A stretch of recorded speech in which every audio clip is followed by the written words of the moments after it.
Now, Nicole, I've told you that you are under arrest for murder and you've talked to your lawyer here. I want to obtain a statement from you, and I have told you that you are not bound to say anything, but that anything you do say may be taken down and will be tape recorded to be used as evidence at your trial. It is now 5:50 hours, October 29, 1990, and we are at the office of the Williams Lake RCMP detachment. Can I ask you something off the record? What'll I get for murder? My lawyer told me 25 years.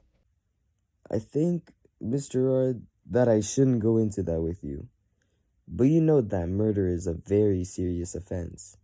Right now, I want you to tell us what happened tonight, okay? I don't know what I'm going to say. All I know is I was scared. It's not the first time. Just start at the beginning. Maybe from when you guys got back to your place from the Lakeview.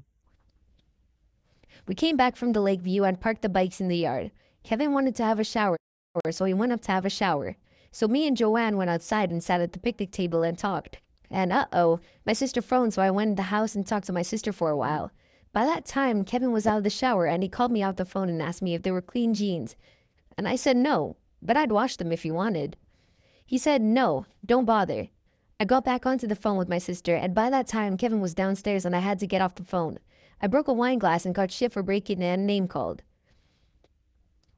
We all got our glasses of beer, and there was Keith, Kevin, Joanne, and me. We just sat around and talked and drank. Herb drove up and he got his glass of beer, and then everyone sat around for about 15 minutes. Herb, Keith, and Kevin decided to go to Canadian Tire to get some speaker wire. Me and Joanne, when they got back, decided to go for ice because they forgot it. And a big gulp for Kevin, and munchies and chips at the 7-Eleven. We were back in 10 minutes with the stuff. By that time, Ken was there. We all sat at the picnic table drinking. Kevin's sister Wendy showed up with a girl and 3 guys, I think. Herb sat down beside me and started talking to me. Kevin got mad, kept saying, come here, get your ass over here. Then we went downstairs. There was me, Joanne, Herb, and I think Ken. And then Kevin came downstairs and wanted to change the disc, and I said, no, you're too drunk. And I changed it. We argued a little bit over that. He sat down on the couch and kind of passed out. He was getting pretty drunk. Okay, and then I went outside and one of the guys with Wendy was acting like a jerk, so I told him to take off. Wendy went downstairs and I guess she told Kevin and he came upstairs, outside. Me and Wendy argued as usual and ran the house after Kevin pushed me. I was scared. I was really scared. I went upstairs and hid my closet from Kevin. I was so scared. My window was open and I could hear Kevin asking questions about what I was doing, and what he said was, wench, where are you? Okay. Then he turned and he saw me in the closet. He wanted me to come out, but I didn't want to come out because I was scared. So scared. He grabbed me by the arm right there. There was a bruise on my face also where he slapped me. He didn't slap me right then. First he yelled at me, and then he pushed me and I pushed him back and he hit me twice on the right side of my head. I was scared. All I thought about was all the other times he used to beat me. I was scared.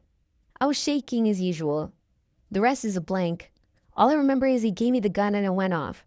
This is all so fast. And then he loaded it the second shot and gave it to me.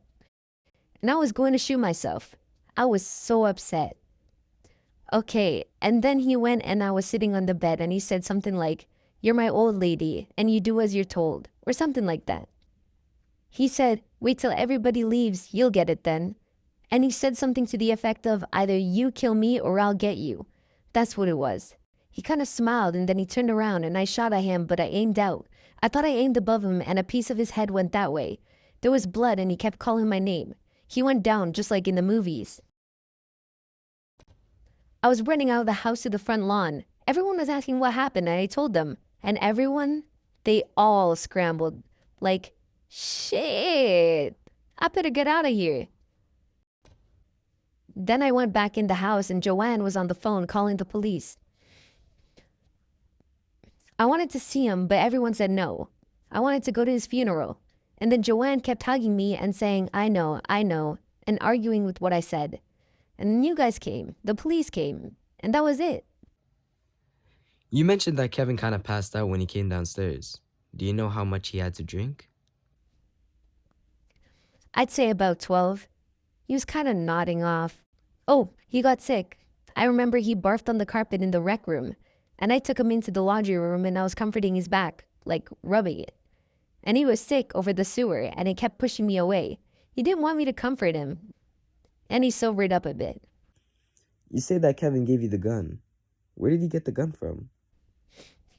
The guns were all kept in the second room on the left-hand side. Is that the bedroom you were in? No, I was in my bedroom. We have separate bedrooms. So Kevin had to leave your bedroom to get the gun? I guess so. You say a shot was fired after he gave you the gun. Who fired that shot? Me? Did you aim that shot anywhere? No. Did Kevin say anything when you aimed the gun at yourself? He didn't try to stop me. He said he was going downstairs. I guess he said, you or me, and that I'd get it when everyone leaves. That I remember good. You say you thought you aimed above him for the second shot. Did you actually sight down the barrel of the gun before you pulled the trigger? No, I was too upset, scared. I tried to aim higher. I didn't want to shoot him. I was too scared.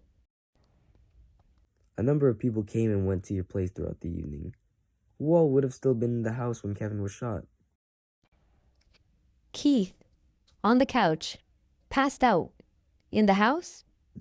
Right, your residence? Ken Cato, Joanne Wright, Kevin, and Keith on the couch. Everyone else should have been gone. How long had you been living with Kevin? On and off for 4 years. How much had you had to drink prior to the shooting? 2 at the bar. About 4 or 5 mugs of draught beer. That's it. Oh, and a couple of mugs of wine. Do you feel you were drunk? No, feeling pretty good. Do you feel that you were in control of yourself? I don't want to answer any more questions. That's okay. Can I just ask your birthday and where you work? Sure, my birthday is April 26th. I'm 21 and I work at Williams Lake Tribune. Thanks, Nicole. The time is now 6 a.m. and this completes your statement.